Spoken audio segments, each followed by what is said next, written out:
Alright, so I am actually starting in the back of the Jeep, showing you guys where I routed the cable. So obviously it came out from the front, down and into the radio, went up the A-pillar all the way across from the top.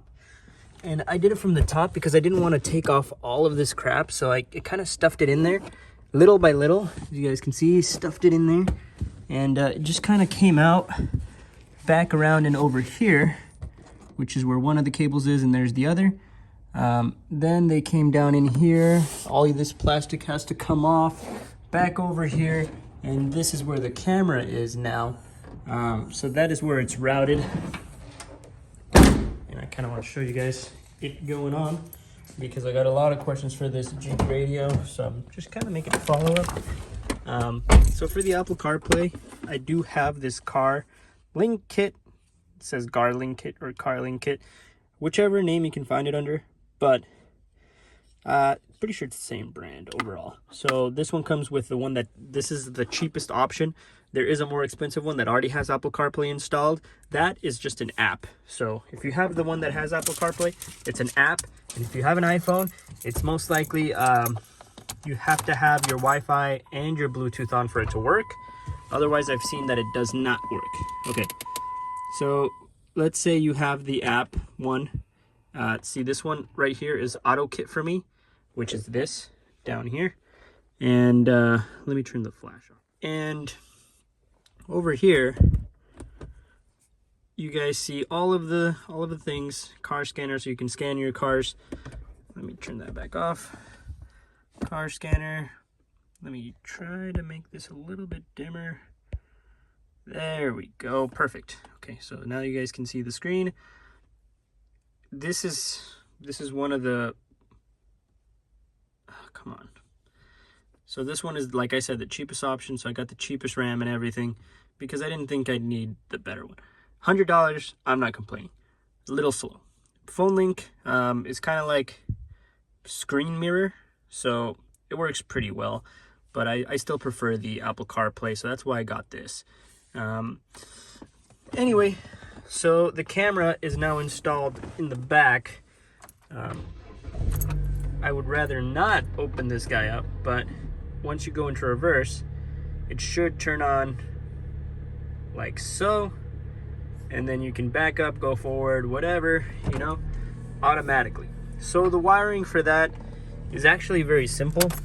I'm explaining because I don't want to take apart everything again. So like I said, I ran the wires through here, and it connects to the yellow wire. The yellow wire, that is obviously the camera wire. And up in the front, there's an extra wire for like a red wire. Usually that red wire connects to a pink wire, but this one in this car specifically, it connects to nothing. The only signal that it gets for reverse is the reverse tail light. So some Japanese cars have 2 reverse signals. This one only has 1. This is not a Japanese car, but I'm saying from my experience. And of course, this is a cheap camera that came with it, so I kind of just drilled holes and kind of made it work. Drilled holes in there. And as you guys can see, I siliconed it on just a tad bit. Let me try to get some more brightness in there. You guys can't see the silicone, but it's in there. Making sure that this is watertight and waterproof. And you guys can see I zip tied the thing on there, so I need to cut those. But you know, just been lazy on this car because I've been working on other cars. Big news. My baby girl is finally home. For those of you who don't follow me, I just have a newborn just a few days ago. So when I make these videos, they're really for her and to support the family, because I know a lot of people can use some help. And I wish I could show you guys the Apple CarPlay playing, but I can't record the Apple CarPlay and that at the same time. I'll try to make something work. I think last time how I did it was with Snapchat, but with camera, it like cuts me off. So I'm gonna go ahead and try that really fast, just so you guys can see it preloaded, and then I'll get back to you guys. Okay, so while that loads up, here's a peep of the cars in the back. And like I said, I've been working on the cars, so there's the aftermarket headlights, which are getting upgrades. And we're just waiting on that. The Jeep will get some upgrades as well, but I kind of want to pay it off first. So once you connect, it's going to ask you to connect the product really fast. So this, you got to connect this. Sometimes it's a little finicky because this one's super old, but when it works, it works. When it doesn't, it doesn't. But if you get a new one, it'll work every time. This one just got dropped a couple of times, so I don't blame it for not wanting to work when it does. So it's just a simple plug it in, and then it kind of does the process by itself. I just plugged in the phone, kind of hoping it does it, but I'm almost certain that it won't show it on camera because, like I said, oh, there it goes.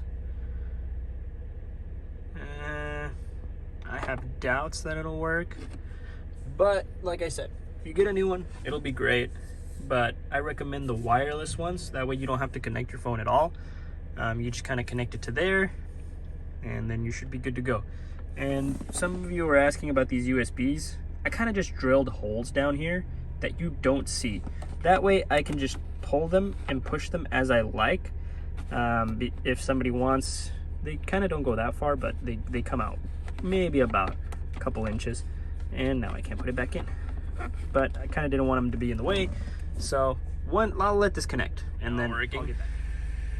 So the Apple CarPlay is not working, and you guys can see it just flipping out. So I'm just gonna leave it. I'm probably just gonna end up buying a new one of these. Like I said, I'm probably gonna now get the wireless one because I think the wired, it being wired is part of the problem. But yeah, and another thing that I got was the GPS, which, like I said, works well. Right now it's kind of just sitting on the floor, but my plan was to put it up here, right up here, somehow, without it, messing anything up. But you guys can see I open up iGo, and it's not going to give me no loading because, it has to be in a spot where it can feel everything outside. By feel, I mean not inside of all of the metal, because I put it inside of the the dash before, and it just does not work. And you guys can see we are over here, and that's it. So it works well, and but I still prefer the Apple CarPlay, Apple Maps. I usually use Google Maps or Waze, but that's up to preference. Like I said, you can even download Waze if you want to, just straight off of this. It won't be right off of that, but you can go to the Google Play Store and get it off of that. So your AC works like it should. There's no display there. On some cars there's a display for the AC and everything, but that's mostly on cars that don't have this, cars that are digital. So yeah, so now you can go to Google Play Store, buy any game that you want, play any game, because this is an Android tablet at the end of the day. So if you guys have any questions or concerns, I can leave the link to this radio, or if you guys want the Acura radios, I can leave the link to those. I do plan on getting one for it's a little finicky still, for that guy soon, but that'll be later on. Right now I'm kind of focused on getting it back together and fixing those lights, making everything work, and just getting my life together. But with a baby coming, it's really hard, but it's okay. Life moves on, and so do we. So that's it for the video, guys. Thank you guys again for watching and supporting the channel. It really helps a lot. And the power steering problem, highly recommend Blue Devil. It's gone.